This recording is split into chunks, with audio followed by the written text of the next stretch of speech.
Super What is the second collab album between hip-hop supergroup Czarface, made up of 7L and Esoteric and Inspector Deck, and the late MF Doom. Czarface and MF Doom go back quite a few years, with them collaborating on a couple of occasions prior to the release of Czarface Beats Metalface. On top of Czarface's many quirks and aesthetics being heavily inspired by MF Doom's career, it seems only fitting that these guys, who clearly love his music so much, are the ones to release his first posthumous music. This album has been in the vault for a significantly long period of time. Esoteric came out recently and said that this project was finalized and mixed and mastered in the summer of last year, but was of course delayed because of COVID. If you compare this album to their previous collab album, there are some notable differences, one being the significantly shorter runtime. Aesthetically and lyrically, this seems much lighter, with all three rappers embracing much more of a playful side. Nothing is quite as dark or dramatic as tunes like Astral Traveling or Badness of Madness.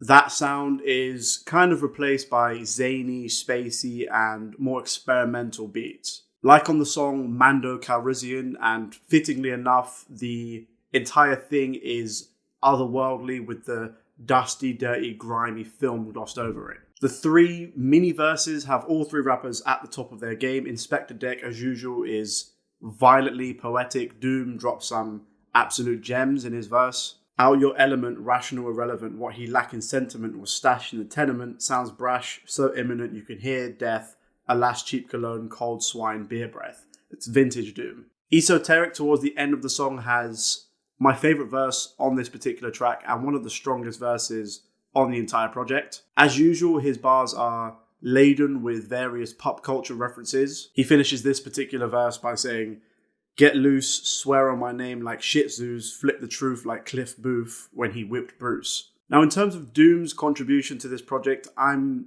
not sure that he appears on every single track, and at the times where he does appear, his appearances can be quite brief. But personally, I think that's fine. The amount of clever, witty bars and just overall fun that goes into this album is just as much as the previous collab album. I love the kind of meta skit and name to the face. It's of course super MF Doom inspired, as you would imagine. And personally, I just love hearing skits that aren't just a voicemail from someone's grandma or someone's auntie. I think it's just so played out. Breaking the Action is another standout song to me. The loose, jazzy drums and faint, distant saxophone in the beat sounds, I want to say, A Tribe Called Quest-esque. This whole album isn't particularly bound together by an overarching concept or anything like that. It's just the energy and charisma and wit of these guys that make this album just so fun. Going back to Breaking the Action, this I think has Doom's lengthiest verse on the entire project, and he drops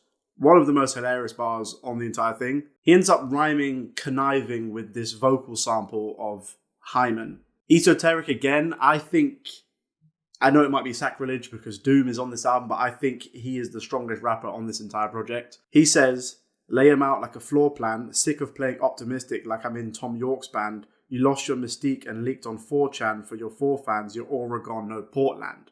I could be here all day just pointing out my favourite bars on this album. Inspector Deck as well drops some amazing bars about the Lannisters from Game of Thrones and BoJack Horseman. I do think this album serves a slightly different purpose than the previous album. Like I said, it's lighter, funnier, and more self-aware. It seems like going into this project, these guys were primarily concerned with just having fun. Whether it's the alien-like, muffled kind of beat on Doom Onto Others, or So Strange, which sounds like a cartoon theme song, all these guys sounded like they were just completely free to express themselves in any which way they wanted. Zarwin's Theory of People Getting Loose is a super interesting song to me. For one, the production is extremely punchy and all three rappers sound like they're genuinely trying to outdo each other. Everyone is on top form. The beat shift towards the end is amazing, but Esoteric on this album, for me, he's the MVP of this album, but on this song, it's like he